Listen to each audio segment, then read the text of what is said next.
Hi, everybody. We have a special guest for you today. One who I'm so excited to bring to the show.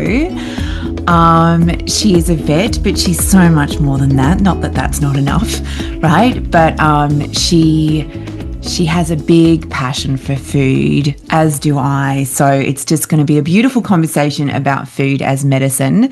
Her name is Susan Recker. Dr. Susan Recker. She is a vet. She grew up in Iowa in the United States, graduated from vet school at Iowa State University, providing her with a firm foundation and sense of responsibility for the earth. And I'm just going to change your bio, Susan. Sense of providing her a firm foundation and sense of responsibility for the earth and her creatures. She practiced small animal medicine in Wisconsin and Illinois, where she saw the need for treatment resources beyond the conventional options available. And this led to a certification in veterinary spinal manipulation therapy. Dr. Recker is a strong believer in many integrative treatments, including food as medicine, the topic of today's show, and the opportunity to make it enjoyable in the process for both people and animals. Dr. Recker designed and established an accredited veterinary technician program at Gateway Technical College in Elkhorn, Wisconsin, I think the WI stands for, and had the pleasure of teaching students in that program for 7 years. Education as a means of empowering those who love animals is her ongoing passion, and that is definitely something that I relate to. I am a big educator too, and I do believe in the power of education, the power of knowledge, so we have that in common as well. At the moment, well, this could be a long moment. That sounds like it's going to be a short time. But right now, her current way that she dedicates her time and her knowledge is as a nutrition consultant and lead formulator at Animal Diet Formulator, where she creates both custom fresh food diets for individual animals and commercial fresh food diets for dogs and cats. With her 20-plus year history as a small animal medicine clinician, as well as her services as program director and instructor for veterinary tech students, she's focused on providing accessible education on the impact of nutrition on pet health. Hello and welcome to the Natural Animal Podcast. I'm your host, Ruth Hatton. I'm an animal naturopath and just big animal lover in general. Here on the show, we share thoughts and ideas about the nature of animals, their preferences, their behaviours, their ways of being, to engender a greater understanding, respect, compassion and love for all animals, companion, farm and wild. I hope you enjoy this week's episode. So I'm very excited, everybody, to bring to you Dr. Susan Recker. Hello, Susan. Hello, Ruth. Thank you so much for having me. It is just a delight to be able to talk with you again. It is. And you say again, for those of you who don't know, because I haven't yet shared it, but by the time this goes to air, I probably will have shared it. But I will link to this into the show notes. Susan and I, the tables were turned a couple of months ago when Susan was the host and I was the guest for the Integrative Health podcast.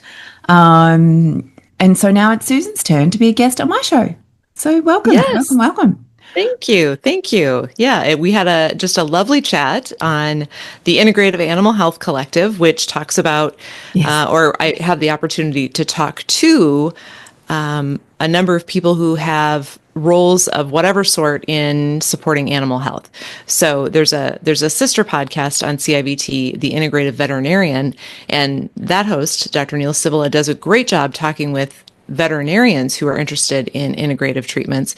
But I said, well, what about everybody else? Like, there's a whole host of supporting people who play a huge role in keeping animals healthy or returning them to health. So I really enjoy being able to speak with a wide variety of people who do a lot of great things to keep animals living their best lives. And you were one of my guests, and we just had a lovely chat.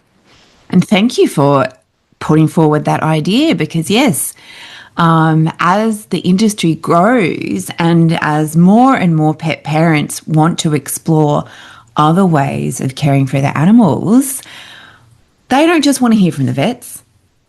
They want to hear from the animal naturopaths, the animal herbalists, the holistic vets, the more integrative vets, right? Not just the standard trained ones. The animal aromatherapist, the animal herbalist, the animal Bowen therapist, massage therapist. Like, there's so many allied animal health professionals that can come together and be part of that support team for our beautiful companion animals. So thank you for having that idea and for, spearheading that, because, and for having me on the show. So I appreciate it.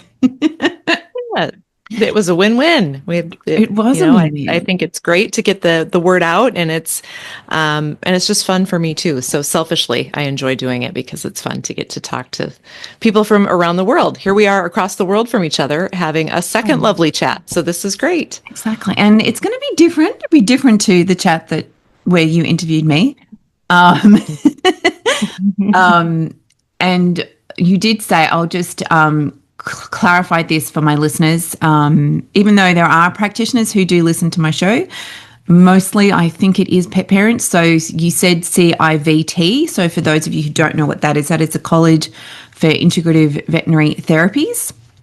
And yeah, there's the two podcasts there, the one that is where the vets are interviewed and the ones where the non-vet allied animal health professionals are interviewed by the lovely Susan. So pet parents who are listening, watching this right now, you might want to check out those two podcasts to get some other insights into the world of companion animal health and care. And yeah, so many great resources out there. Now, today, food as medicine is the umbrella topic, and I would love to know, Susan, how do you define food as medicine? Because it's also a term that's used for humans, right? Mm-hmm. So how do you define food as medicine when it comes to animals? Well, I think that I first think about it as foundational, proactive strategies for maintaining health. So before we get to the disease process, let's preserve health and maximize vitality. So I think food plays a role there. Food can either harm or heal. What we choose to eat, what we choose to put in our own bodies, what we choose to put in our animals' bodies can harm or heal. And so we can make that choice. And I think there are some nutrition concepts, some foods that are good foundations no matter what, but sometimes if there is a disease process going on or some difference in that animal's body or health status, then we need to tailor our approach a little bit more. So in those cases, food as medicine can be very targeted with very specific nutrient levels or particular foods that are functional foods, delivering benefits beyond, I was going to say just the essential nutrients. It's not just, those are important too, but the functional foods that also provide other effects. Maybe they're anti-inflammatory, or maybe they are calming to the GI tract, or maybe they are foods that improve bile flow, or whatever the case may be. I really enjoy putting together diets where it supports whatever that particular animal's scenario is, whether it's a healthy animal who still is going to have some unique characteristics about his or her lifestyle, environment, whatever the case may be, or an animal that's dealing with a health challenge who still is going to have unique circumstances that we need to work around. Yeah, I love how you said, you're looking at it from those two distinct viewpoints, where you've got the foundational and proactive, which you could also say as preventative, because when we're using food, when we're considering food to be medicine, it's about, medicine before the disease comes, medicine to prevent the disease from coming. And it won't always do that. Like, you can be feeding the healthiest diet And I have very personal experience with this, with, animals that I've had. You can be feeding the most healthiest, optimized diet for your animal. They can still have health challenges because it's more than just food, but it's an essential part of caring for animals. And then there's also that aspect of when they do have those, hello Maxie, when they do have those health challenges, how can we tailor their food to really to support them with that challenge, right? To support their body where their body is struggling to function. Yes. And so it is that two-pronged approach using food as medicine. And as you were saying that, I literally thought of another question, which you don't know about, but I'm just going to write it down here. But it's something that I'd love to pick your brain on. So I'm just going to type that down there so to flag it with myself. And so you started your background, you graduated from vet school at Iowa State Uni, and then you practiced small animal medicine, and then you were like, oh, we need to go beyond conventional. And then you started working on the spine and looking into integrative treatments and things like that. So what was it that inspired you to go beyond the conventional when it came to veterinary care as well as veterinary nutrition and start seeing food as a healing tool? Mm-hmm. I think it was a confluence of a number of different things. One was, by that time I'd been in practice, I don't know, maybe about 10 years or so. And I started to be disheartened that the outcomes in my patients were not what I felt I'd been promised from what I learned in vet school. You follow the rules, you do these treatments, the animal gets better, everybody's happy and goes home with a smile on their face. And that just wasn't happening as often as I believed it should happen. Yeah. And so I started to feel some dissatisfaction with what I felt my options were for treatment and thought, there has to be something else. There has to be something more that I can do. At the same time, I had young children of my own, and I was very interested in what I was feeding them and the impact that would have on their health. And it sounds almost silly now, but, there was a light bulb moment when I was like, wait a minute, it matters very much what I'm feeding my human children. I bet it matters very much what I'm feeding my four-legged children and all of my patients. So there, when that bridge was crossed, there was a light bulb that went off, and that kind of clued me in that I needed to look more at food. And then the third thing that happened right around that same time was, and this also probably sounds silly, but in vet school, I think we're kind of taught to take charge. Like, we know best, right? We've got all this education, all this experience. We know how to treat these animals best. And we're also kind of taught to present confidence that we can help the animal in front of us. And that's all great. And I think it's important. However, that can lead to a breakdown in listening to the pet owner as they're describing what's going on with their pet. And it's very easy to fall into the habit of just being like, okay, yeah, I know what this is. And so this is how I'm going to treat it. And here's your prescription next. Well, and then funnily enough, they don't get better, So at that same time that I had these other kind of realizations, I had this big epiphany that maybe I should actually listen to my clients. Like, they would have some important things to tell me about what's going on with their animal.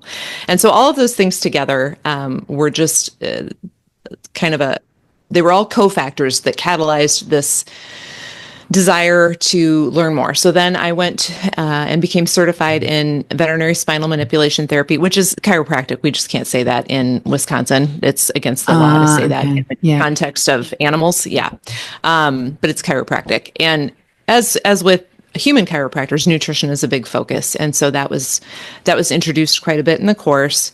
And so that was all during that same time frame. And I just started doing some experimenting with my own pets and feeding them fresh food, and saw them just literally transform before my eyes. I had a little dog at the time, Larry. He was the best dog ever. He was a little 4-pound Chihuahua Pomeranian cross, and Cute. sometimes those little dogs are kind of like yippy little ankle biters, and everybody's like, oh yeah. Larry was the best dog ever, and he truly was. Like, I had to frisk people when they would leave my house because they would put him in their purse and try to leave, and I'd be like, let me check your bag. I think you've got Larry, and half the time they did. So Larry was in good health. He looked good. He was good body condition. But when I transitioned him from processed food to fresh food, I just watched his body transform. He got more muscle mass, and he all of a sudden was like this, super buff little tiny 4-pounder. All that protein. Yes. And he had quads, and he had biceps, and he looked great. And so, as with most things, you have a personal experience that really opens your eyes, and then you're kind of on fire with that, and you need to share it with your world. And so that's what happened for me. Yeah, there's so many things I have to be like patient. There's so many things in that I want to touch on and kind of like expand on a bit. The first thing is like that bridge, the bridge, and it happens, and what happened with your clients as well, and it happens with my clients, is that like they're looking at what they're feeding their kids, or they're looking at what they're feeding themselves, and it's like, well, hang on, I don't eat that crap, and that is akin to what I'm feeding my cat or my dog, and surely that food can't be healthy for them because that's all processed and packaged, like all the stuff in the middle of the supermarket aisle, which I don't go down, and I don't eat that stuff anymore, and I know how unhealthy that is. And then it's like this light bulb moment, and I was like, this can't be healthy for them. But then it's what am I supposed to feed them then? So I just wanted to, because I know the people listening to this are going to be, that was, that's a lot of their kind of like origin story when it comes to why did you change the way, and sometimes that you care for your pets, and sometimes it is because they're sick, but sometimes it's literally just this, hang on, that food, yes, Maxie just gave a big meow, that food, which, he's my fussiest, aren't you, Maxie? Oh. Yeah, I mean, he's old. I had a session with an animal communicator, and who has been a guest on the show a number of times, and he's like, I'm an old man, just let me do what I want to do. And I'm not a big foodie. I've never been fussed about food.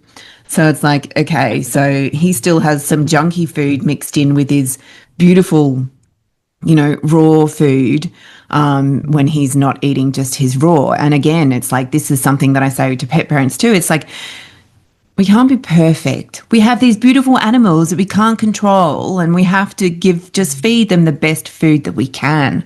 And that doesn't necessarily mean it's going to tick all the boxes. And as frustrated as we can get, because we know food is medicine, it's like, Max, don't you want, I mean, it still, it still is a food that I recommend, right? But it's not the best. Yeah. And I'd like him to, I just want him to have the best, especially as he's older, he's seen in senior years.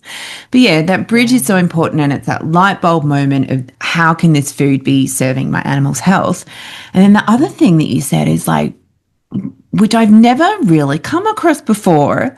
I didn't think it was trained into vets, that whole we know everything, just listen to us, and you don't have an opinion that matters kind of thing, because that's another thing that pet parents speak to a lot to me about, is that I go to the vet and they just, if I say that I'm doing this thing, and they just judge me and they say that's bad and I have to do it this way, and it's just like, I thought this was just like it's like if I do a correlation or a comparison to the legal industry, which I know that was my past, and a lot of my community know that too. But it's like in law, you're not trained how to be an arrogant lawyer, right? You're not trained to be like, I know everything. But that is still the stereotype, right? Yeah. Lawyers are arrogant, right? And so, but that's not something that's trained at law school. So it's interesting that you would say this, that vets are trained as though they know it all, and that realization. And I want to be clear that it's not like we had a class where they were like, okay, let's role play. Now you be a total asshole to your client. That didn't happen, but it was definitely, everything was presented as, okay, here's all the information you need. Now you have the tools, you can fix this. Yeah. And that wasn't true. And I think that for a lot of us, not all of us, but for a lot of us, it does translate into that attitude of, oh gosh, now I'm the one who's supposed to know everything. So I guess I better act like it. Yeah. And then it's like, then there's going to be those vets like you who are like, it doesn't really resonate. And what if I actually listen to my client? Because I've been to enough vets in my time.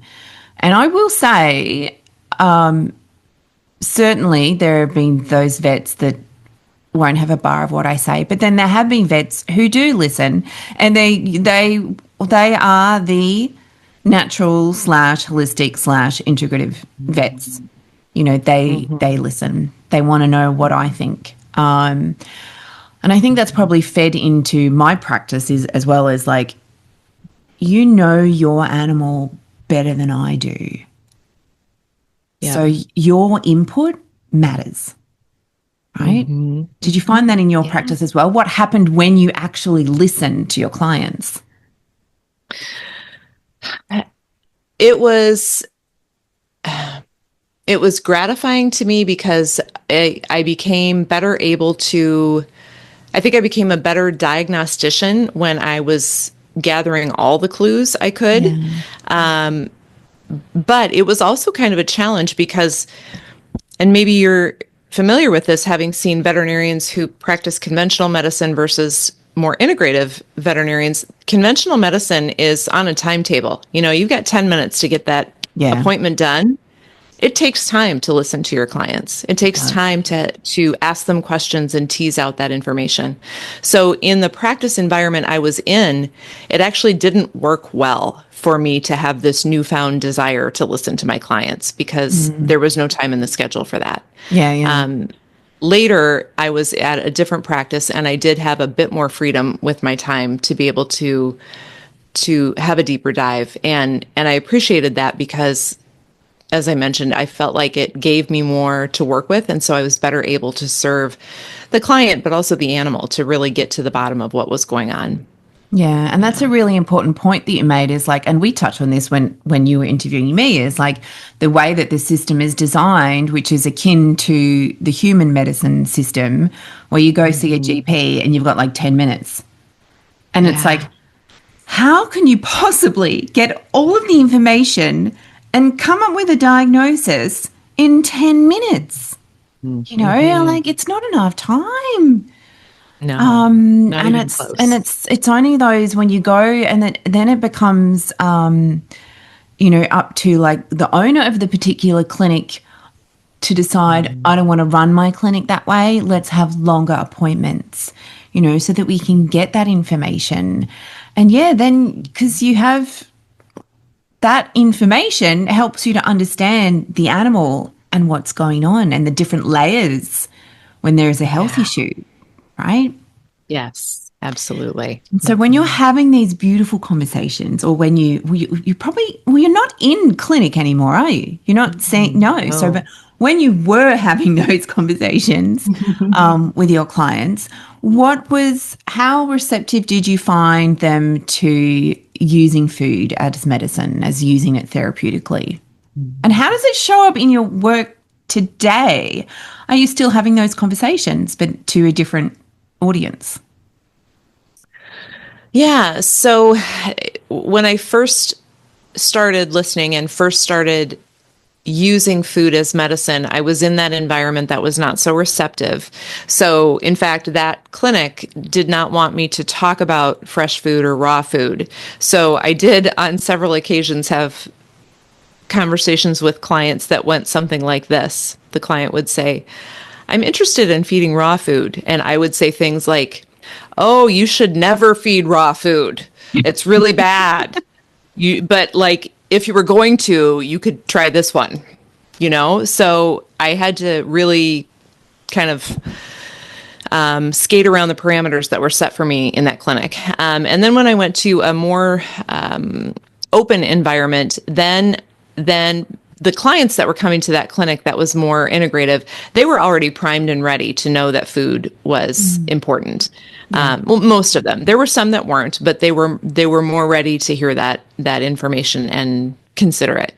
And not everyone was ready to make the jump. You know, some people would say, "Hey, listen, I've got 5 minutes in the morning to feed my dog before I go to work. I'm gonna feed kibble. That's just all there is to it. Yeah. That's what's gonna happen."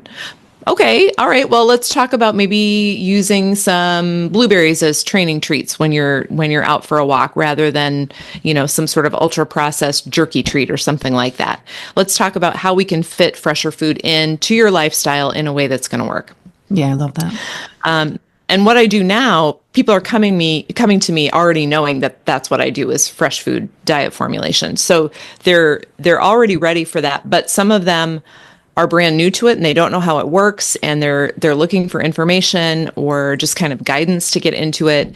And others are very well versed and have been fresh food feeding for years, and now maybe their animal has a health condition and they want help with finding or creating a diet that's going to be more supportive specifically for that health condition, or their animal has some food intolerances and they're not sure how to work around that.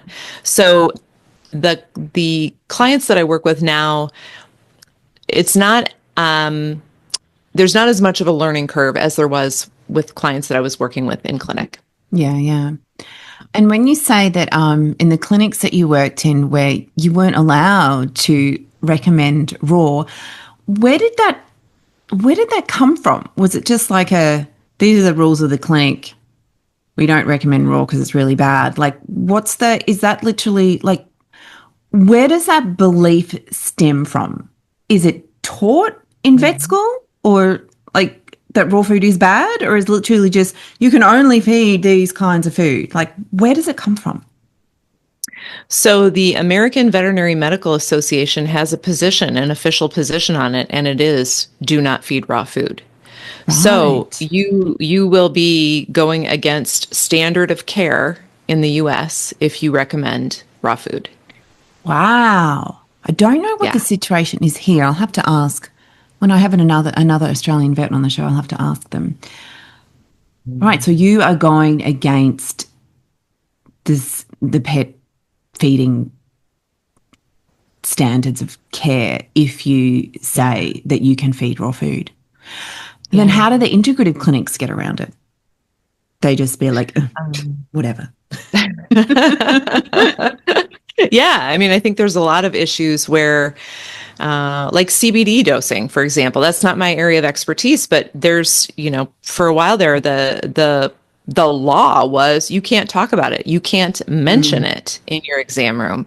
So, but integrative clinics were still using it. So, you know, when the work environment is open to discussions like that, I think you're seeing clients that they're looking for that as well. So they're not going to lodge a complaint with the state board because their veterinarian said in the exam room, hey, you know, this raw diet might be a good fit for you. Yeah. Yeah. Yeah. It's so interesting, isn't it? Everything that, you know.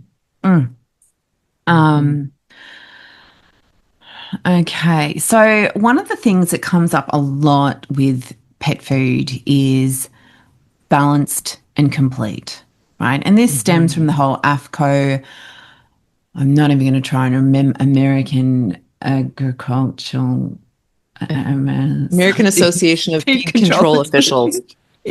Yeah. I do know what it means, but it's like, you know, you don't need to know the whole thing, right? Once you know it once, it's like, you know what they do, right? And obviously I work to those standards when, similar to you, I'm formulating foods, right? But, you know, it all comes from this, and the way that is operated in the US is very different to the way it's operated here. Like there you've got to get, if you're creating a food, you have to actually get an AFCO official to approve of the food or something. I don't know. It leaves Yeah, it leaves the enforcement up to each state here in the US. So each state will have their own inspectors, and how diligently they inspect is differs from state to state. But so if your food has the AAFCO statement on the bag, then it has to adhere to the AAFCO requirements. And so if the state inspector were to test your food and found that it's not in compliance, then you can't sell your food. Can't say that. Yeah.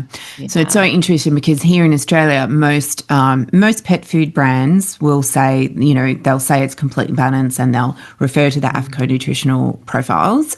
But then some will say it's complementary food only, right? But we don't have AAFCO officials in Australia because it's an American organisation. So Australia doesn't have its own body that really kind of regulates pet food nutritionally in the way that AAFCO does or FEDIAF in Europe, right? So we still subscribe to this whole, if you say it's complete and balanced, then it must be complete and balanced and it must meet AAFCO or FEDIAF or what have you.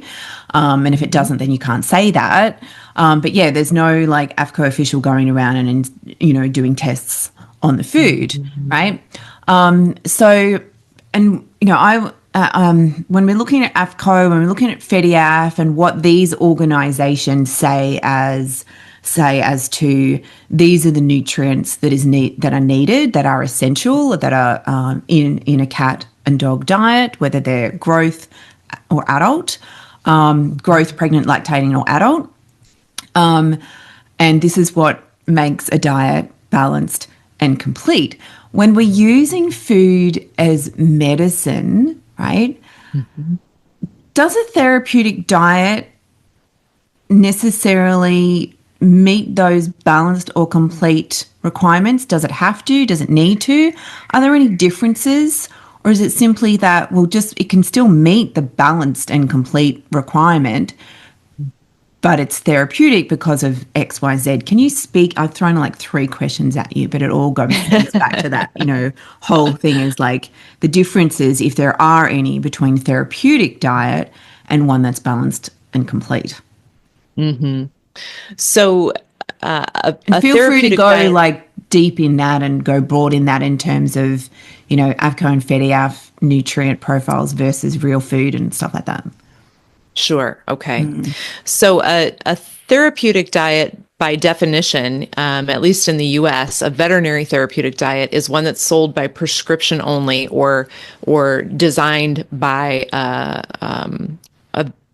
prescribed by the veterinarian for that animal to eat with specific nutrient targets. And oftentimes those targets are different than what's complete and balanced in AAFCO or FEDIAF or NRC. So as an example, if we have a late stage kidney disease diet that we're looking at, a therapeutic diet would have a lower phosphorus content than what is required as a minimum for a typical adult maintenance diet. Or, for example, a cardiac support diet would have a lower sodium value than what's required in complete and balanced. So therapeutic diets that are truly meeting the official definition of therapeutic diets are different than complete and balanced because they have very specific nutrient thresholds that are different from the typical complete and balanced nutrient profile. However, I think that at least I use the term therapeutic diets oftentimes to mean more what I think you were mentioning there, that it might still be complete and balanced, but perhaps some nutrient levels are boosted because of the specific needs of that diet, like in kidney disease, for example. Those animals with kidney disease are drinking a lot and they're peeing a lot. They're losing a lot of B vitamins through their urine. So if I'm designing a diet for an animal that has kidney disease, I'm going to provide higher levels of B vitamins than I would if it were a healthy maintenance diet. But within that umbrella of therapeutic diets, for me, that includes choosing specific foods that have functional benefits. So I'm going to meet the nutrient needs, but wherever possible, I'm going to choose ingredients that bring more to the table. They bring the manganese or the potassium or the omega fatty acids, whatever it is, but they also bring some other characteristic that supports the body in some way. Yeah. So for me, the therapeutic diet might mean that the nutrient targets are different, or it might mean the ingredient choices are specifically tailored to that condition support. Yeah. So, and I find the phosphorus one such an interesting sorry, I'm struggling with my words today. Every day I struggle with my words, let's be real. The phosphorus is such an interesting one because, oftentimes, and I'd love to hear your experience with it as well, when you're formulating a diet, whether it's for a pet parent or a business, pet food business, and you're targeting kidney care, I often find it such, like, a lot of people, a lot of pet food businesses want to make foods for all life stages. And there are various factors to that, right? Commercially and from a consumer's perspective. But one of the things I have with, like, phosphorus in particular and with our beautiful felines is when you do an all life stages diet for the cat, that phosphorus, because the kitten needs more than the adult cat, the potential damage to those little kidneys that are in the cat that is so sensitive. Yes. Like, it's like, and I say this to my commercial clients, is like, I think it's better that you don't do all life stages, that you actually have separate meals for separate life stages. For example, that I'm just sharing now is the phosphorus issue. Like, the cat's kidneys need a complete redesign anyway. Like, creator, like, what were you thinking when you were designing cat kidneys? Why don't you make them more robust, right? And I've had a cat, my beautiful Lily, she had kidney failure, and I remember saying to the vet at the time, it's like, can't we get a kidney transplant? Like, that's what humans do. They just get a new kidney. And she was like, well, and I think she even said, like, in the US you can, but it's not something that you can do here. And it's like, oh my God, I have to move to the US so I can get my cats. I mean, if I had all the money in the world, I'm sure I could have arranged it, like, super, jumbo jet, fly over a healthy cat kidney for my cat, if I could find a vet trained in organ transplant surgery. But yeah, I digress. It's such a thing that, because I've got personal experience, but also professional experience with all the animals with kidney disease, right? And the senior cats, we really need to be looking out for that, but we need to be aware of that before they're senior for prevention, right? And so when we're talking about food as medicine and we're talking about all life stages and meeting AFCO requirements, FEDIAF requirements, NRC requirements, and that phosphorus is for cats, it's just like, do you have anything you want to say about that? No, I totally agree with everything you just said, and I would apply it to dogs as well. I'm not a fan of all life stages for dogs either, for the exact same reason. And with cats, my other concern is iodine levels. The kitten iodine requirement is higher, and okay, fine. But once they're adults, let's dial it back a little bit, because we don't want to set the stage for hyperthyroidism in these kitties either. Exactly. And I have one of those too. So it's like, and iodine, it's like one of the things I find as well with the fresh food is like kelp is in everything. And it's like, I don't want to give kelp to my hypothyroid cat. Yeah. Right. So that would be a therapeutic diet, because to have the iodine level lower than the minimum for adults, you would have to have a therapeutic diet that doesn't meet complete and balanced. Yeah. Exactly. And that's where that is going to be a better diet for that cat. And we say cat because most dogs get hypo, not hyperthyroid. And most kids get hyper, not hypo, unless they've had too many thyroid medications and then now they've gone hypothyroid, right? But yeah, it's like that's when those nutritional profiles do not actually match every animal because it depends on their individual circumstances. Yeah. In Australia, I think we're only just starting to see therapeutic diets in terms of that proper label therapeutic coming out. Like I can think of a couple of brands in my brain at the moment where they are starting to do that, but I think it's much bigger. But they're not prescription only. So we obviously have prescription brands, you know, going to the vet clinic, there's all the prescription brands, feed this food, da, da, da, da. But then there are brands that are already creating real fresh food, but they're bringing in therapeutic diets. They're bringing in diets for kidneys. They're bringing in diets for cardiac, whatever, but because they're not in that like Hills Royal Canin thing, then, and because in Australia, I don't know if we have that restriction here, that if you're saying something, and maybe they don't, they're actually probably not referring to these foods as therapeutic. They're referring to it as these support the kidneys and stuff like that. So they're not using that, like they're complete and balanced. But again, because it's so unregulated here, you could probably still get away with it, calling it therapeutic, right? Because there's no AFCO official knocking down your door saying, "Oi, we got to test that food and you're not a vet, you can't sell this food," kind of thing. So it's all just this messy, messy, messy thing. And all we want to do is, all pet parents want to do is feed their animals food that's going to be the best for their health without all that red tape. So, it's so interesting. Are there any, so regardless of health status, whether they've got kidney stuff going on, heart stuff going on, thyroid stuff going on, just generally, I'd love to pick your brain and I'd love for you to share with my audience foundational foods or ingredients that you will often turn to because you believe that all animals, and we're talking about cats and dogs here, we're not talking about the kangaroos and the cows out there, all cats and dogs can benefit from, like, as I said, regardless of what's going on with them health-wise, like foundational foods that the pet parents can be like, oh, I'm going to bring that into my animal's diet. I hesitate to name any specific foods, but I will say that there are some nutrients that I think are foundational, and they may not be required by AFCO or FEDIF, but they're still important. One would be omega-3 fatty acids. It is required for growth stages.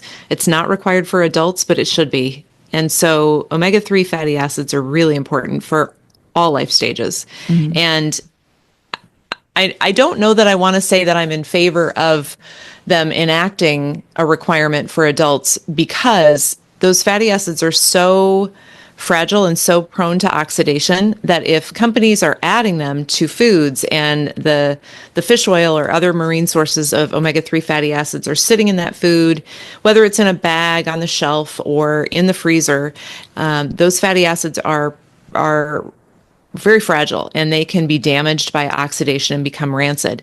And then we end up with rancid fats, which may be worse than not having them in there at all.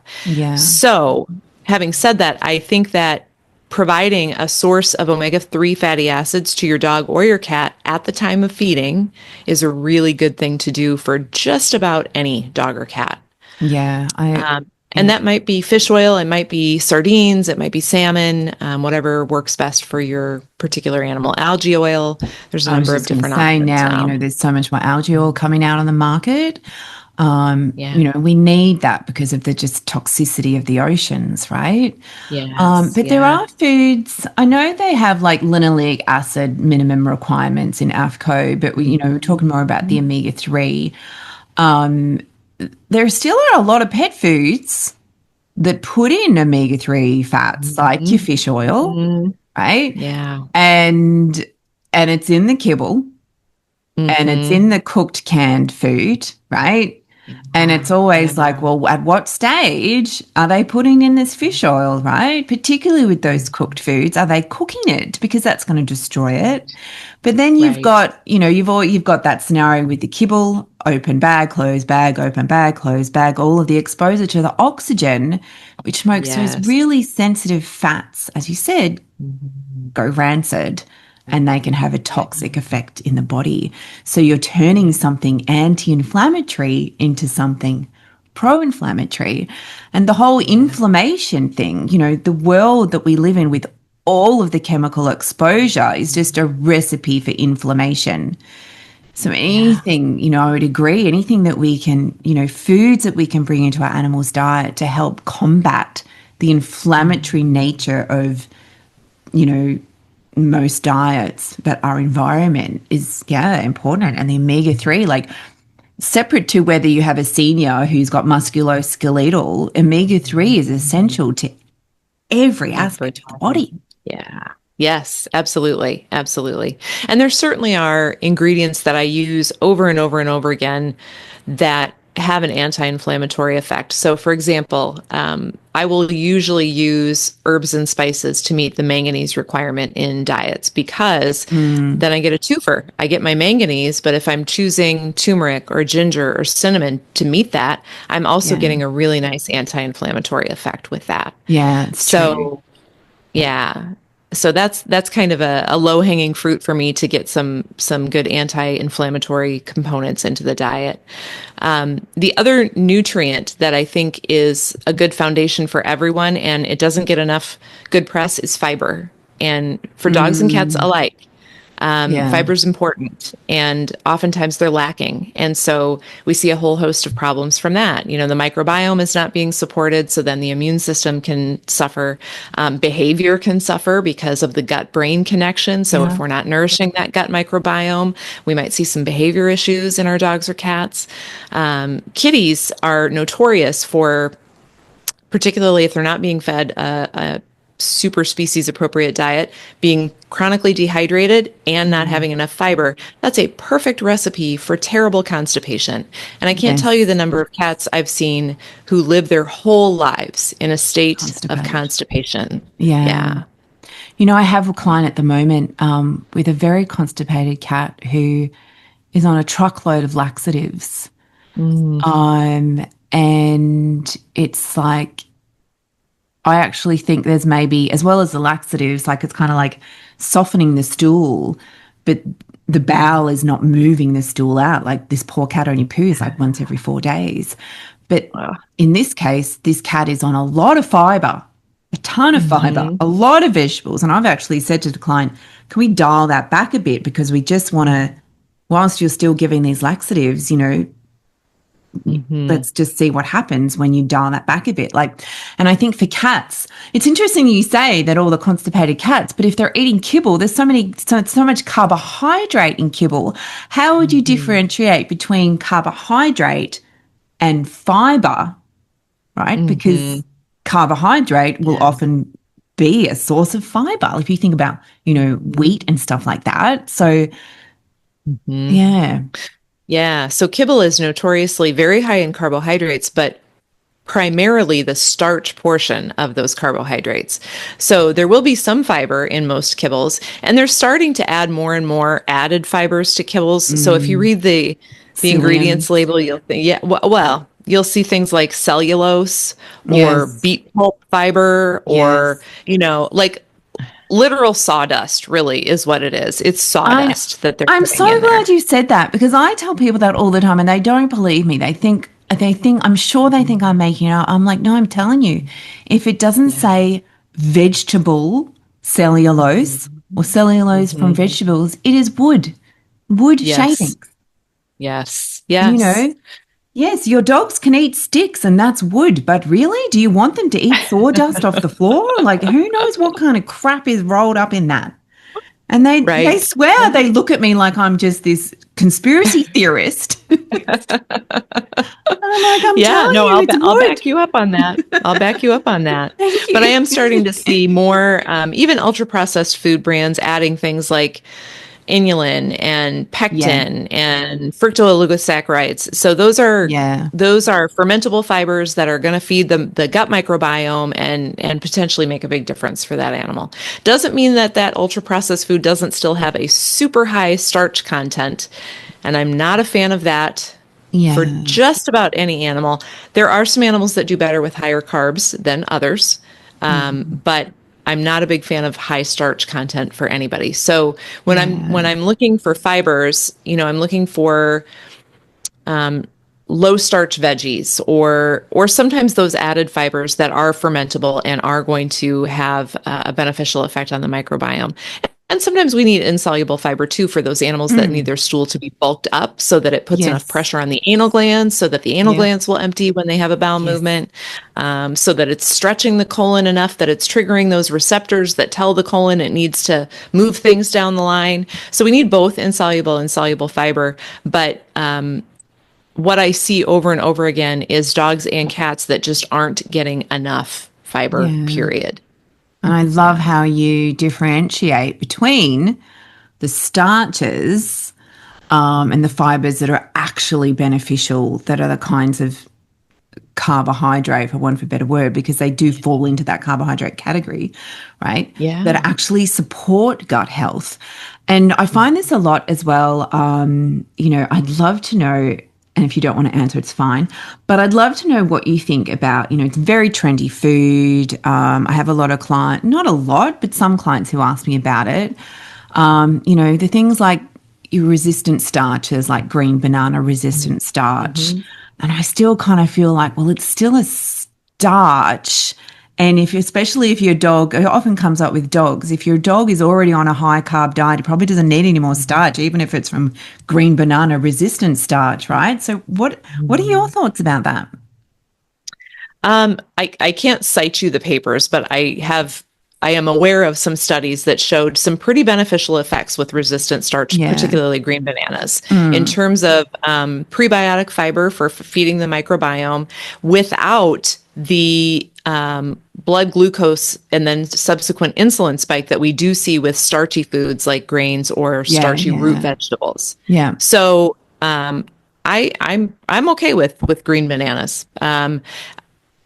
Certainly for some animals that are on high starch diets, I think there are other shifts we could make first that might make a bigger difference. But, if somebody comes to me and they're like, listen, I feed kibble, I'm always going to feed kibble. I heard green bananas are good. Can I give some? Okay, sure. Yeah. That is going to give something more to the microbiome than what that dog's probably getting from his starchy kibble right now. Yeah. Yeah.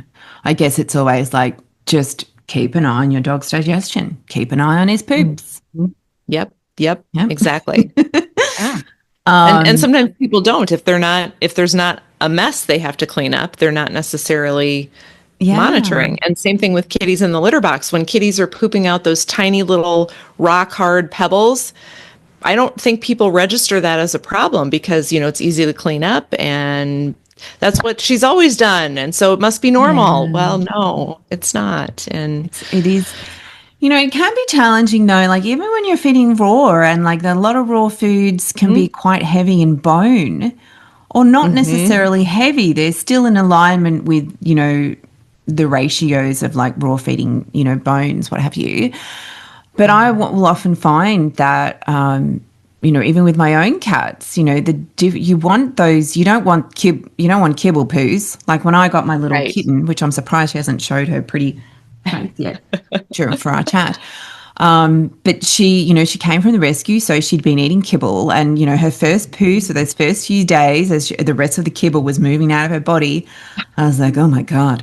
And then as she was, being here more and eating more of like real food and the changes, I wish I'd taken photos because it would have just been so interesting for people to see kibble poo, real food poo.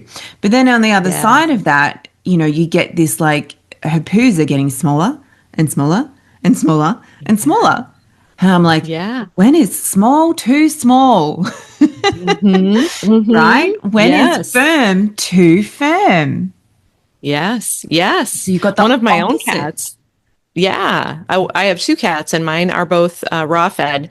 One of them, I have struggled all her life to find the right fiber for her. And they eat commercial raw food. They won't eat my cooking. They won't eat my recipes that I formulate for them. So that's like Max. Yeah, he won't eat the ones I make for him. And it's like, dude, that's got my love in it. Right. Can't get that in a packet. So, So the commercial food that I feed them does have some fiber added, but not enough. And the reason I know it's not enough is because her poops are always small and really like dry, and they're just not doing it. And she actually developed an anal gland issue because of it. Wow, So I've never I heard of that finally hit on in cats.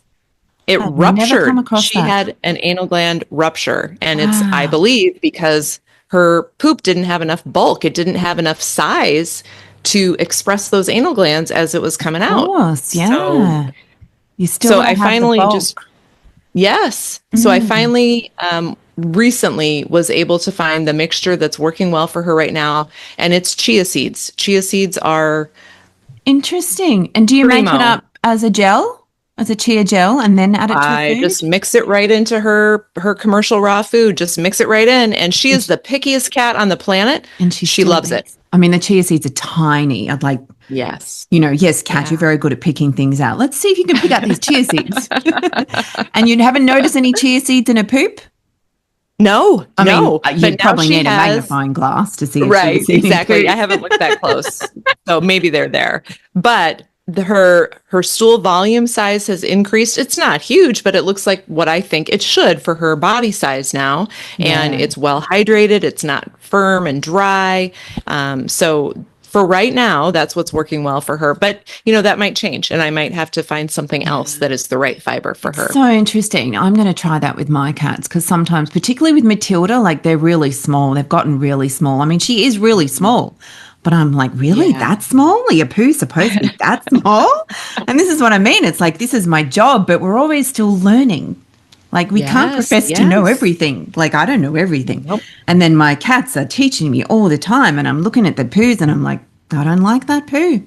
What am I going to do? So I'm going to bring in some chia, but I like to do it as a chia gel. So I'm going to investigate some chia with my cats because, it raises another, and we're totally going off script here. I apologize.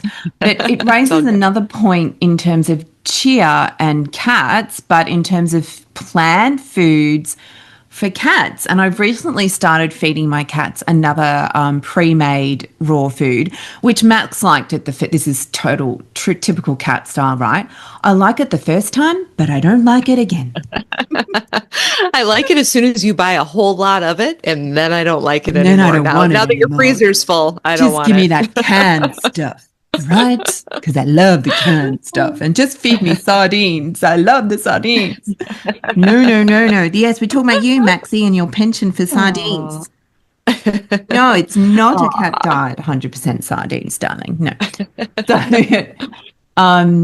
it often comes up. And, so this food has some beautiful, like, blueberries and cranberries. And it's like, oh, I love that my cats are eating blueberries and cranberries. And then I was speaking to someone about it, and we were unsure about putting the blueberries and cranberries in there because, cats are good carnivores. Are they really digesting it? But then we decided to do it anyway because the antioxidant benefits. And it's like, yeah, exactly. And so it raises a good point in terms of chia seeds and other seeds like hemp seeds, flax seeds. Like you often hear about them for dogs, particularly flax, right? Yeah. But it's like, obviously, you're like pro the seeds for your cat because it's working for your cat. But generally, what's your opinion on feeding plant foods? Like obviously, yes, the natural cat diet is mice, and what do mice eat? They actually eat grain. You look back at the history of cats coming and being with humans, going back to ancient Egypt, to take care of the granaries. Look after our grain, kill all the mice, rodent control, right?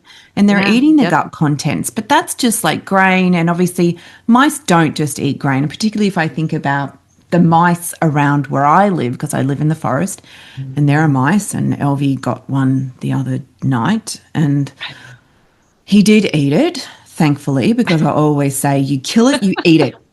That's the rule in our house, and it doesn't happen very often, but there was a time last year where he got a mouse and he didn't eat it. And I'm like, what am I supposed to do with Elvie? I put it on his plate, eat it. No, he's like, what are you putting that on my plate for? Like, that's not my dinner. I'm like, well, it is. That's your most natural diet. You should eat that. Anyway, and this was like a baby, and Matilda was like, what are you doing? She was just watching him eat this mouse. Like it was her first experience, right? Seeing That's our natural diet, right? So we think, so here, obviously, I don't have a granary. The mice aren't eating grains. They're eating grasses and things like that. So if we think, or I always say to my clients, always go back to their natural diet, what they would eat in the wild without us intervening. And that's going to give you the clues as to what are the appropriate and the healthiest foods for your animal. But, you know, this has turned into a very long question, a question into a bloody diatribe. Tell me, please, Susan, your views on feeding things like chia and stuff like that for cats as obligate carnivores. Well, I do, like you said, I do think that when we look at their evolutionarily correct diet and what they're eating in the wild, just as you mentioned, they're eating whole prey, including the stomach contents. So they are getting grains, they are getting potentially fruits, they are getting other plant matter. Not a lot, you know, it's still going to be a very small percentage of their total diet, but they do need that. And the other thing is, most of our cats are not eating whole prey anymore. So they're not getting that fur, that indigestible fiber in the fur. They're not eating teeth and brains and thyroid glands and testicles and eyes. Yes. So they're missing a lot of nutrients. They're missing a lot of nutrients that they would have been getting from that whole prey. So our options are, we can replace those missing nutrients in the diets we make by using some plant-based foods in a meat-based diet. Let me be clear. I am not advocating plant-based diets for cats. They are obligate carnivores. Their diet should be mostly meat, but we're going to have to fill those nutrient gaps somehow. So we can use plant ingredients to do that, or we can use synthetics. And so it just kind of depends on what your personal bent is there and which you prefer and which your cat prefers. I have several cat clients that will not eat a single synthetic anything. And so they have a lot of plant ingredients in their diet because that's what they will eat. Good cats. And I have others that go the other way. I have some that go the other way that are like, I will eat, you know, muscle meat and liver and a whole packet of synthetics, but don't you dare put anything else in my food. So, you know, we talked a little bit about making beautiful diets that support the animal and the health condition that they have and whatever their needs are. That's all well and good. And in an ideal world, that's what I want to do. But when that animal in front of me won't eat it, then I'm going to have to make some sacrifices in what my goals are in feeding them. My goal is that they eat. Yeah, exactly. You know? And they eat the healthiest food possible. And maybe that's not going to be. And that they will actually eat. Yes, exactly. And the healthiest food might not be what I want it to be, but it's not all about us. No, it isn't. It's their life, right? It's their body, it's their health. And, you know, we can only do the best that we can. But an animal who doesn't eat is a dead animal. Exactly. Nobody wants that. Oh, how good of a sound bite would that be? An animal who doesn't eat is a dead animal. Right? So, and I love that you brought this synthetics up because that was the thing you may remember. Oh my gosh, you've already been speaking for an hour. You may remember that I mentioned that there was a question that I thought of that. So the question was around synthetic nutrients because I also find this as well with a lot of healthier pet foods on the market, they still have a lot of synthetics. And you'll have people like me who would prefer that there would be no synthetic crossing my lips or my cat's lips. And yes, cats have lips at any point in time, right? There can be struggles when you're formulating a diet to hit certain markers. I find manganese is one of them. And yes, I know about turmeric and ginger and cinnamon because I use the same database. I use Animal Diet Formulator, right? And so I know the foods that come up. But, you know, particularly when you're formulating for cats, there's a limit on how much turmeric and ginger and cinnamon you can put in their food for them still to eat it, right? And sometimes there can be a thing like, this ingredient is too difficult to source, whether it's an availability issue or a costing issue. And you probably have that with some of your commercial clients as well. Like if we think about zinc, oysters or oyster extract, but oyster extract is expensive. It's hard to source. Most of it comes from China. And, I work with some clients that's like, I don't want to use anything that comes from China. Or that's just cost prohibitive. And then it's like, well, we can put some sardines in there, but that's not going to get that zinc level. And so there can be those occasions where we really have no choice if we want to make sure that the animal's getting everything that they need, other than to use something synthetic. So I just loved for you to have a bit of a riff and, verbal vomit around, your ideas around synthetics. Yeah, I agree with what you just said. My own personal philosophy and approach to formulation is to use food sources whenever I can to meet all the nutrient needs. In some cases, that's very difficult to do. In the case of zinc, if you can't get oysters or the animal can't tolerate them for whatever reason, odds are good you're going to have to use a zinc supplement. Yeah. So for me, I would rather feed a diet that has a zinc supplement in it than feed a diet that is zinc deficient.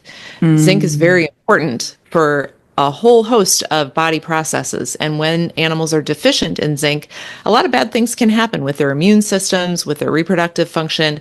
Zinc is a cofactor for enzymes, so that really their entire body processes are not going to be running the way they should be if they're zinc deficient. Yeah. So for me, I would much rather have some synthetics in that diet and know that the nutrient levels are where they should be than have this ability to tout that we have no synthetics in our diet. That's wonderful if you've been able to meet the nutrient targets. It's actually really hard to meet all of the required nutrient levels with whole food, particularly if you're formulating a diet for a less active animal, because this seems clear when I say it, but people don't think about this. Less active animals need fewer calories. That means they're going to eat a smaller portion size of their food. That means there are going to be fewer nutrients in that food. So we have to formulate specifically for less active animals, which means we have to pack more nutrients into every calorie. Well, that's really hard to do with whole foods. If we think about something like vitamin E, the richest whole food source of vitamin E is wheat germ oil. Well, wheat germ oil is a fat. So when I add wheat germ oil to my formulation to add vitamin E, I'm adding a whole ton of fat calories. Yes. We formulate diets by looking at how many nutrients there are per 1,000 calories. So when I pour in all these fat calories, I've just increased the calories and I have diluted out all my nutrients per 1,000 kcals. Yeah, that's so my biggest. Good luck meeting vitamin E naturally. Yeah, but even, wheat germ oil, well, wheat, genetic modification. Most wheat is genetically modified. So I say to my commercial clients, wheat germ oil is a great source, but it's probably genetically modified, and I don't recommend that you use that because that adds a whole. Hemp seed oil is rich in vitamin E, not in comparison to wheat germ oil, but with vitamin E, I mean, it's so important for the immune system. But you use a non-synthetic form of vitamin E, which is a D-alpha tocopherol. So it's still, I mean, that the only thing with that, and this is how deep into the rabbit hole I go with this stuff, is like, that usually is derived from soy, and you had the same issue. Most soy is genetically modified, and it's just like, oh my God. It's kind of like, we've got to choose the best of the bad bunch here, making sure that our animals, immune health, we've got to support, but I love what you said about zinc, and I love what you said about vitamin, everything. Now, I want to hit on, I'm just conscious of your time and it's nighttime, and poor Susan has been on Zoom all day, so she's probably like, I need to get off this thing. I just want to do a bit of kind of a bit of a lightning round, I guess you could say, on three common health or disease, health issues, disease states, what have you. So I first want to hit on cancer. How important is, let's talk about, I think this will be a quick answer. If we look, the areas we're going to cover are cancer, kidney disease, and heart health. So I'm trying to make this as effective from a time point as possible. When you look at these three diseases, or any really disease, how important and what role do you believe food plays in supporting animals with any kind of disease? Oh, yeah, such a huge role. I mean, diet can exert a direct effect on these three health conditions, but it also just supports that animal as he or she is experiencing this disease process, being treated for this disease process. So for cancer, for example, we can certainly include some functional foods and boost nutrient levels that have been shown to have anti-tumor effects. So we can exert some direct anti-cancer activity. We can put some cruciferous veggies in there that are going to have high sulforaphane content, for example. We can include mushrooms that have beta glucans for immune system support. We can add antioxidants, all that. But we can also support that animal who maybe is nauseated, queasy from chemotherapy. So we might include ginger in that diet to help with nausea. We might, if that animal is struggling to keep weight on, struggling to eat enough calories, we might have a higher fat diet for that particular cancer patient because we're trying to get enough nutrition in.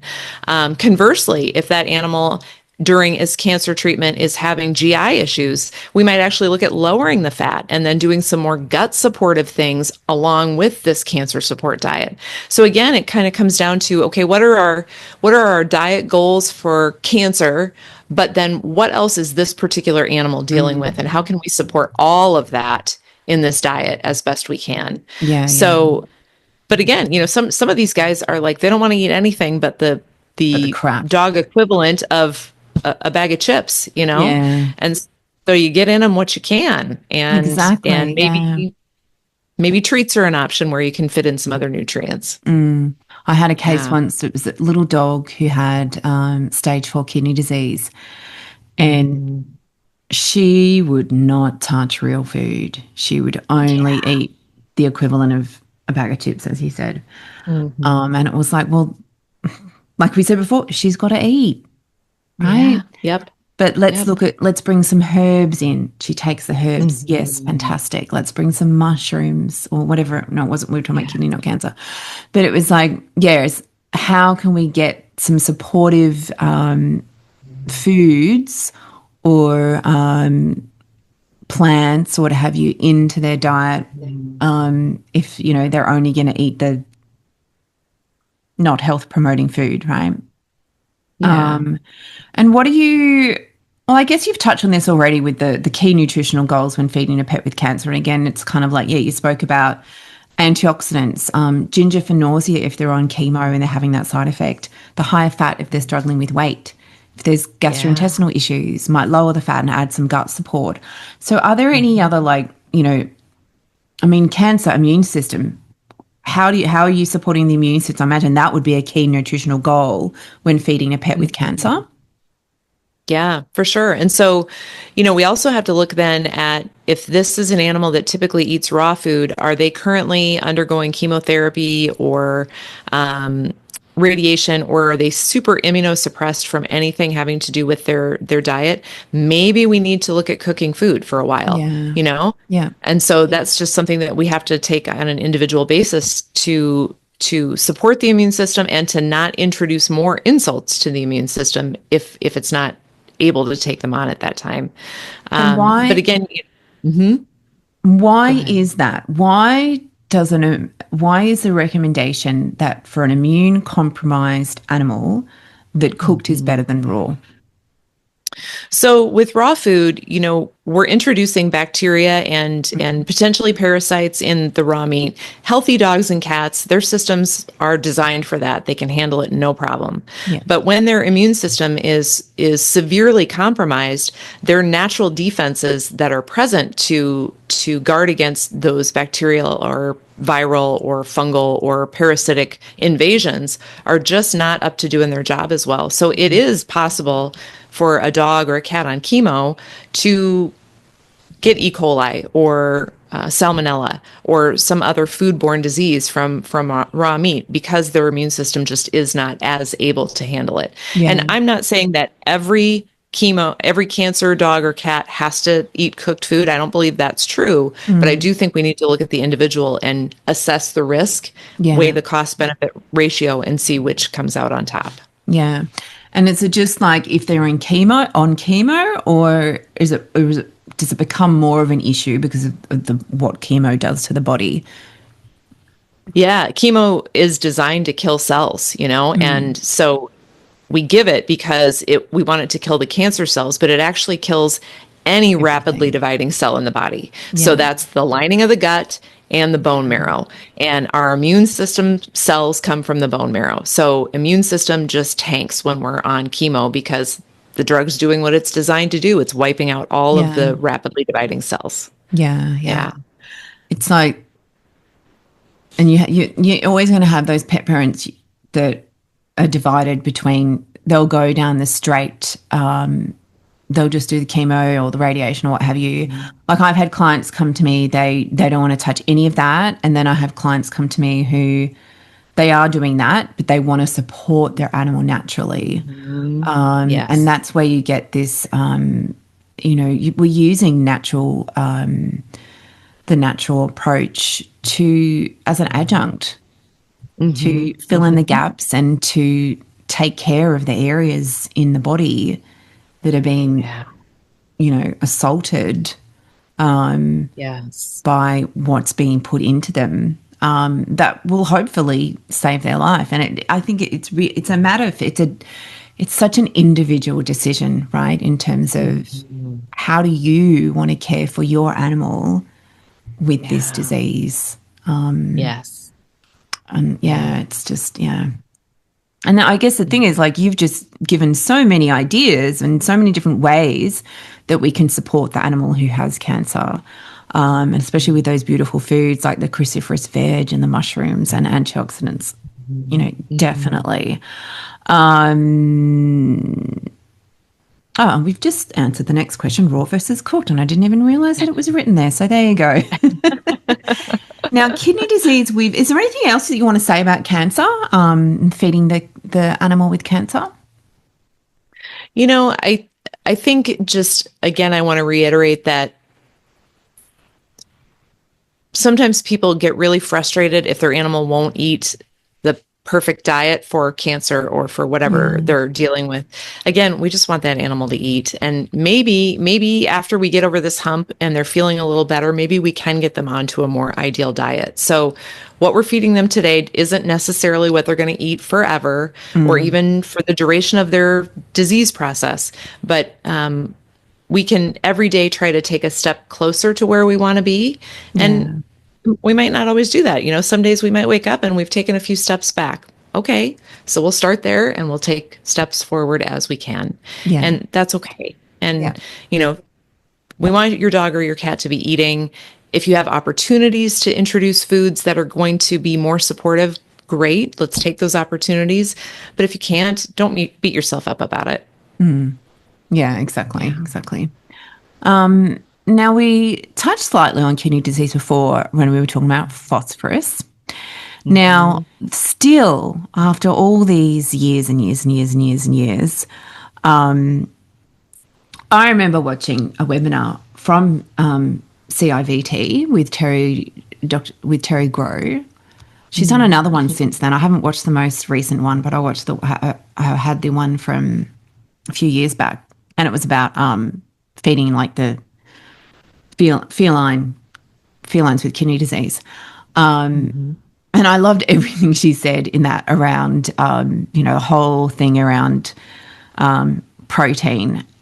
And so I guess for that, it just really reinforced that for me. But, you still see so much, like the people that come to me with their animals who have kidney disease, the vet said they've got to eat low protein. And I'm like, what stage are they at? I don't know. I'm like, did the vet tell you? No. So, and I send them I show them the staging, the iris kidney staging. And I don't, because I'm not allowed to diagnose. So I'm like, okay, well, look at the bloods. These are the bloods, and this is what the staging says. So, and they're like, oh, that's really interesting. My vet didn't show me that. Well, yeah, because we only had 10 minutes. That's why. Yeah, exactly. I don't have time to go to the computer and so here you go. There's some extra information for you. But it's always low protein. Not all. I do see more vets coming out and getting that proper understanding around the phosphorus. And And, but there's a lot of fear around the protein. So, and there can be certain points in kidney disease as it evolves where we do need to take that step, but it can be such a challenge with cats again, right? Yes. So over to you, Susan, on the whole protein phosphorus debate when it comes to kidney disease. Yeah. The low phosphorus concept is really important. Studies have pretty conclusively shown that is the main driver of progression of kidney disease from a dietary perspective. Yeah. Not protein. And in fact, alluding to our earlier conversation, I don't want to set the stage for kidney disease by feeding high phosphorus to adult animals throughout their lives. Yeah. But once they have it, yes, for stages 1 through 3, phosphorus restriction, super important. Protein needs actually might be increased from before, not decreased, increased. So we don't want to restrict protein in these guys who are in the early to mid stages of kidney disease. I just think back to before I knew any better about nutrition, because by the way, if your community isn't aware of this, in vet school, we get like this much nutrition education, just enough to, I was going to say to be dangerous. Pretty much that's it. We don't even know what we don't know. So we get so little nutrition. And essentially it's funded by big pet food. Hill's Science Diet is the big one here. Yeah. I've had vets. So that's what we're taught. And so, you just automatically give prescription diet from big pet food without knowing why or what the reasoning is. So protein, super important. If I think back on my career and I think about all those cats and dogs, chronic kidney disease, that we put on protein restricted diets, and then I just watch them fade away. I can envision all those kitties with no muscle mass. They're just skin and bones. Well, they've been robbing their bodies of protein because they're not getting it in their diet. So they're losing muscle mass. Nutrient. Yes. They're losing muscle mass. And let's remember the heart is a muscle. So how much heart damage are we doing by protein restricting? So, so kidney disease diets, stage 1 through 3, top-notch protein, no protein restriction, definite phosphorus restriction. The other thing is, I'm going to say fiber again. Fiber is really important as a urea trap in the gut. So as those animals have all these nitrogen wastes that they're dealing with, we can help them by providing more fiber, which will trap that nitrogen and help to get rid of it. It will also feed the microbiome, which helps with that as well. Yeah, and in the, I can't remember which book it is, but they refer, it's like the gold standard. It's in my bookshelf somewhere on nutrition. And the chapter on kidney disease talks about, the studies that have been done with like chicory and how what it does is it moves, what were we talking about? It moves urea trap for fiber and urea. It moves it. Thank you for the reminder. It moves it so it gets processed out of the bowels rather than through the kidneys because of that. It doesn't just have to be chicory, but that was at least one of the studies or a few of the studies on that area, and that's what was used. The fiber is really important. And omega fatty acids. Crucially important for kidney disease. And also one thing that I always say to my clients as well, if their animals have kidney issues is, I say it for all of my clients, we've got to reduce toxin exposure. Absolutely. The kidneys are slacking off. The liver can take up the slack. We really need to reduce the workload of the kidneys so that the liver is not then later down we see, now the livers are losing functioning because they've had to take over the job of the kidneys in terms of extra elimination work. Yeah. And we can provide some functional support in terms of foods that assist that detoxification process. So we can include apiaceous veggies and herbs. So things like carrots and celery and dill and parsley and fennel, those are really good detoxifiers. Or we could include dandelion greens, which has a bit of a diuretic effect and can help to do some detoxification there. So we can make ingredient choices that help support the extra needs of the body during kidney disease. Yeah, yeah. And hydration is such a big one. Again, we're talking about, all the kibble, right? And how dehydrating Yes. is maximum 10% moisture. And kidneys need moisture, right? I always think of Yes, these little shriveled up absolutely. kidneys are so dehydrated. I know, I know. It's very sad. It's very sad. And so, I mentioned my cats eat raw food, but I oftentimes will mix water into their raw food, Yeah, same. and you can get some extra hydration into them that way. You can Yeah. use toppers like broth, depending on Yeah. what your goals are.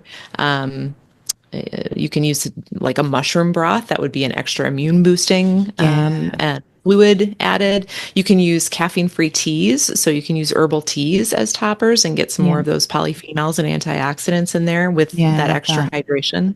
Mm. Yeah. And I think with bone broth, obviously, when we're talking about kidney disease, one of the problems there, though, and I'd love your take on this, is obviously bones are high in phosphorus. So Yes. if you think about Yes. all those normally beautiful nutrients leaching out of those bones into that broth, that's going to be so health promoting for them. When we're talking about cats and dogs with kidney disease, it's not necessarily going to be the best thing for them, right? Right, right. Yeah. And there might still be a place for it in the diet, depending on what the rest of the diet looks like for phosphorus Mm. content. Yeah, So yeah. sometimes when I work with people, they'll say, he really loves his bone broth. Can we leave Mm. room in his overall plan for that? And sometimes we can. We just have to make sure that we really restrict phosphorus from all other Elsewhere. sources. Yeah. Yeah. But sometimes we can't. It just depends on what their needs are for Yeah. phosphorus restriction. And again, I guess you can have that scenario. He'll only eat his dinner if there's bone broth in it, and that's like, well, Yeah. okay. Okay, Um, then. the I've lost it. My cat is making this strange sound. Oh, no. He's distracting me. Eh, So, it was about kidney disease, bones. Yes. Um, Obviously, as well, it's phosphorus being high in bones, it is also high in meat.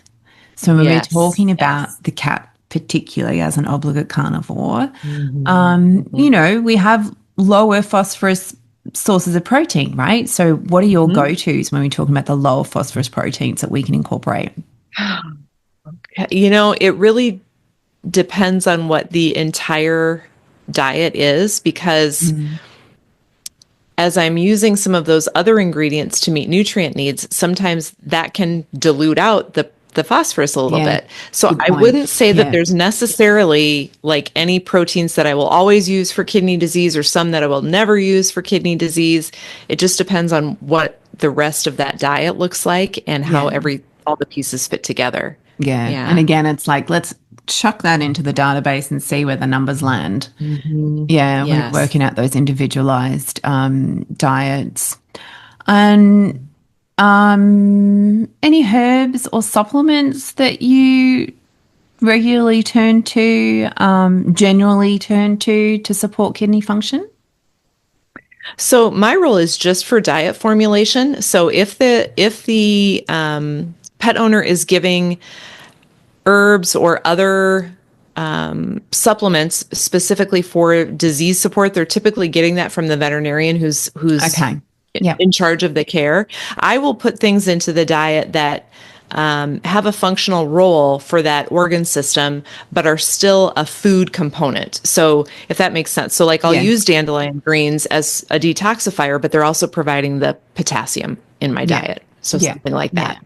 Yeah. Yeah. Perfect. And lastly, heart health. Where do you begin from a Yeah. nutritional perspective when it comes to supporting the heart? Yeah. So these have been really gratifying for me because most of the dogs and cats that have come to me for diets for heart disease are coming from ultra processed food. And I'm always just so excited for the people to see the difference when their dog or cat gets on a fresh food diet with adequate protein. That's a big one again, because again, the heart is a muscle. So we need to Yeah. provide adequate protein. And when we take away that all that starch that's in that diet, and we focus on, there can still be some carbs in there, but low glycemic index, low starch carbs, things that are good sources of fiber, that can make such a big difference in how that animal looks and how they function. But I have some favorite functional foods to include for heart disease diets. My number one is beets. I love to put beets in heart support diets because their nitrate concentration supports the production of nitric oxide, which relaxes blood vessels, and that helps to bring blood pressure down, and then there's better blood flow through the heart. So love beets. Love any red fruit or veggie actually in a heart diet because of those anthocyanins and antioxidants. So pomegranates, love that for heart disease. Red cabbage. It's like color matching. Yes, yes. And that's an easy one to remember. You think red when you think the heart, so red food's in there. Yeah, and beetroot, I mean, that's also really beautiful for the liver too, right? Yes, absolutely. Really great for bile flow. Yeah. Yes. Underappreciated vegetable, in my opinion. I love beetroot. I won't ask that one. So you mentioned with the heart health is like, moving those starches. Obviously, we spoke about starches already and their place, if they, what should be a little place, if at all, in a diet. But why is it so important when we're coming to heart health to really keep those starches down? Well, I think the big thing is I typically see them in ultra processed diets replacing protein. So there's protein's expensive. And so when you look at a big pet food, ultra processed food, the meat ingredient is probably their most expensive ingredient. And they're looking for ways to cut costs. And so they use meat meals, which is less expensive, less digestible, less bioavailable. And then they add starchy ingredients to fill room there in the food. And that further kind of dilutes out those amino acids. So that's the other thing. Protein is made of amino acids, and there's a requirement for a certain level of protein, but more specifically, each amino acid level has to be met. And so when we look at these diets that have lots of starches in them, or lots of like legumes, beans, or lentils, that kind of thing, as well as protein, yes, then sometimes we see that some of those amino acid levels aren't where they need to be, and that can be really critical for heart function. So, the dilated cardiomyopathy episode that happened several years ago really brought attention to this issue. And there's some misinformation that persists about that. Sometimes I'll see people will bring me their records from the cardiologist, and it will say, don't feed a grain-free diet. And I understand why they're saying that, because they want to avoid any diets that were implicated, but it seems like maybe they think grains have taurine in them, and grains don't have taurine in them. So taurine is an amino acid that if levels are low, dogs and cats can develop dilated cardiomyopathy as a result of this taurine deficiency. Well, those grain-free diets were implicated, and it appears like maybe those legumes, lentils, beans, whatnot, have some anti-nutrients that were preventing the either proper levels or proper usage of some of those amino acids that either taurine itself or methionine cysteine, which dogs' bodies use to make taurine. And so I understand why they're saying avoid grain-free diets, but the problem is putting grain in a crappy diet isn't going to fix that problem. It's not going to make taurine for them. It's not going to increase that amino acid level that's critical for DCM. So grains are not the answer. The answer is good quality protein. Why would they think that grains are going to, for a dog and a cat, are going to support their heart? Again, I think it comes down to that very limited nutrition education that's subsidized by ultra-processed pet food. Are they saying the protein needs to be lower, like they say with kidney disease, and therefore you need the grains to fill the animal up? I don't think the logic process has even gone that far. I think it's just, many dogs were eating grain-free diets. Idea. Yeah, so then grain-free diets are bad, and that's just not the whole story. Yeah, no, it's such a, and no wonder people are confused, right? Like, Yeah. even I still get confused. I'm like, what? Yeah. So apart from not avoiding grain-free diets, which I'm even trying to wrap my brain around, not because you've got that double negative, right? Yes. Don't Yes. avoid grain-free. So don't avoid. I can't. Literally, my brain is pretzeling right now. Like, and it's not even. Yeah. Oh my gosh. Are there any foods, other foods, or foods that you say that you believe, based on your knowledge, understanding, experience, that should be avoided or would be a good idea to avoid in supporting heart health? I would avoid processed meat, like human processed meats, sausage, hot dogs, salamis, those kinds of I things. mean, I they would should be not. avoided anyway, right? They should be. They should be. But especially then, and anything that's really high sodium. A lot of these Yeah. animals that have heart disease do need sodium restrictions. So we just want to be careful about sneaky added sources of sodium in the Maybe diet. that's why they say you should have grains because meat is naturally quite high and oh, who knows? Let's not try and make Yeah, logic out of this unlogical thing. we might not be able to. So sodium, yeah, really important. And those horrible processed meats. So if you're getting your takeout pizza and it's got salami on, you normally give it to your dog. Do not. Exactly. Exactly. If they have cardiac issues or not, right? We don't want to encourage Right. them arising. Right. Now, if there's mushrooms on your pizza, you could share a mushroom. Yes, yes, that's a healthy addition, definitely. Um,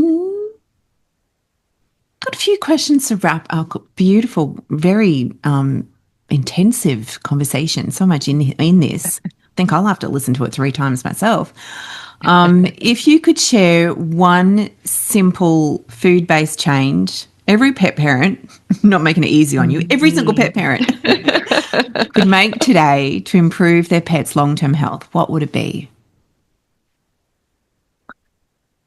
I think I would go with add a whisper or a sprinkle of an herb or spice to your pet's food because you're getting some micronutrients, but you're also getting polyphenols, anti-inflammatory effects, antibacterial effects, immune supporting effects, all sorts of different things, and vary those herbs and spices. So it's Yeah. summer now for me. I have an herb tower growing right outside my back door, Oh, and so every nice. day I go out there and I snip some herbs, and my dog gets different herbs on her food every day.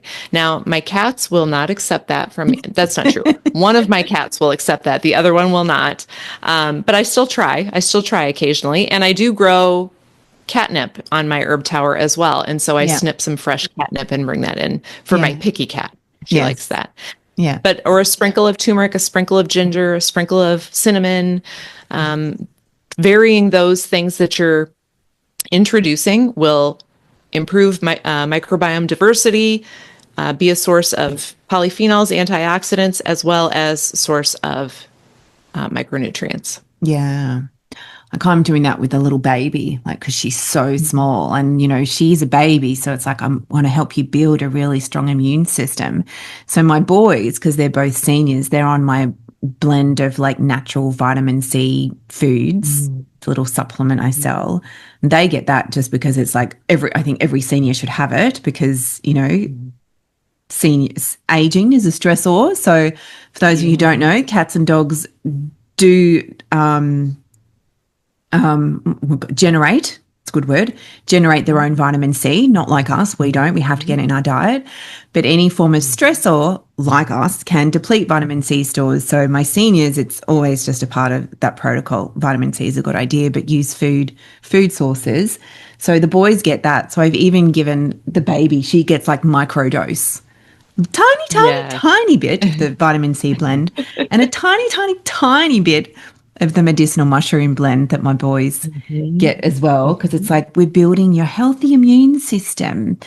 And then when you become an adult, I'll pull the vitamin C away because, she shouldn't need it. But yeah, it's just doing those little things and changing things up because they don't need a lot to make a difference. When you're thinking about food as medicine, right? Let's bring it back to the core of this conversation.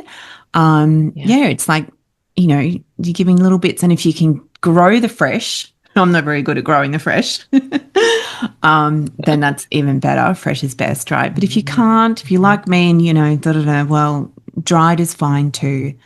Ideally, it's organic or wildcrafted.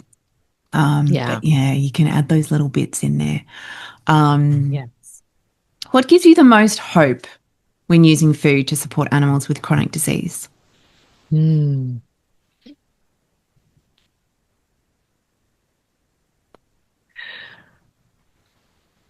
I think what gives me the most hope probably is that I can see that as the mom and dad of that cat or dog make their food, and they know that they're supporting their animal as best they can health-wise, they oftentimes have that bridge moment again too, and then they realize that for themselves, for their children, for their whole family, for the other animals in their house, nutrition's important. And it oftentimes radiates out from just this one interaction that I have with the pet owner, feeding their one pet that they've come to me for. It radiates out. So that gives me hope that each interaction I have, there's ripples going out from that. And so eventually all those ripples will touch, and we'll all working together make ripples that cover the whole world. So that gives me hope. It's like people will say, "Oh my God, my animal eats better than I do." And I said to one person recently, "Well, you might find that as we're working through the program, you're inspired to make changes that support your own health, right? You've got this great, your animal can be your inspiration." Yes, exactly. Don't keep it. That's funny you say that.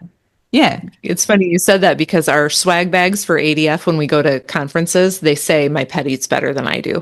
Yeah. And people are always like, "Oh, that's so true. I need a bag." Yeah. I'm still eating KFC, but my cat eats raw organic food. Like, oh God, stop eating KFC, Jesus. Now, where can people go to learn more about you and what you do, and just, connect with you? Yeah, so I'm on animaldietformulator.com. And if people want a consultation, there's a little bar that says consultation services, and they can click that and hit request now. And I will be the one to see those requests. And I am delighted to work with people if they would like some help in determining the best diet approach for their dog or their cat. Yeah. And so it's just you that does them at Animal Diet Formulator, the pet parent? Yes. I'm the only one doing not the pet parent diets. You don't do diets for the pet parents. For the cats and dogs. Yeah. Yes. Yeah. I am not the only person at ADF, but I am the only one doing the consultations right now.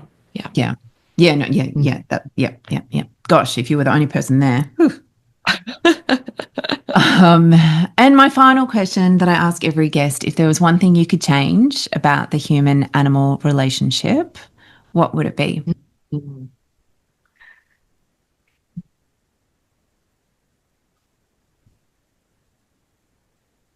I think it would be that people just know that their pet just wants to be with them. They just want to spend time with them. And you don't have to do everything perfectly. Just be there. Yeah. We work so hard. Sometimes we beat ourselves up about the things we did wrong in raising up our pets or supporting them through disease processes or just day-to-day life. And we can all find things that we should have done better or would have done better had we known better. Yeah. But the important thing is, you're that animal's whole life. You're their whole world. Yeah. Just enjoy being there. Yeah, I think that's so important. Is be there, not just be there, but be present. Yeah. If I'm on my phone too much, my dog will come and knock it out of my hand. She'll be like, "Look at me." Yeah. I mean, mine do that. As you saw, Max walk past 1,000 times today. Yeah. And then sometimes Elvie will just come and plonk his big body right in front of me while I'm trying to work. I'm like, okay, I understand. Loving time. Take a break from work time. Okay. Yeah, it's Which so is really good important. that they do that for us. We need that. Exactly. Yeah, they know you're spending too much time in front of the computer, mum. It's time for love. Yeah, and it's just, they are that beautiful reminder to get away from the busyness and the techness and the material aspects of living and come back to the Yes. heart and be. Yes, Yeah. exactly. Love that. Thank you, Susan. Mhm. Well, it's been an absolute pleasure. I've taken up so much of your time now. I'm so sorry. It started off being Wow. light where you are, and now it's dark. Time But flies when you're having fun, as they time say. does fly, literally. It's almost lunchtime now. It's probably almost bedtime for you. So thank you so much for being so generous with your time and with your knowledge. I know my guests will have loved this conversation with you. Thank you, Susan. Thank you, Ruth. It was a delight. I knew it would be based on our first conversation, and it was. So Yeah. thank you for having me. Amazing. You're welcome. You're so welcome. If you found this episode helpful, or if you just love the podcast in total, please share it with your other pet parent people. Talk about it on your socials, tell your friends, tell your mother, tell your colleagues. I get some great feedback on the show. So, spread the love, people. As I like to say, let's create a better world for animals. Having access to this information is going to do that. So is one way that you can do that. So thank you so much. Until next time, lots of love to you and your animals. Take care.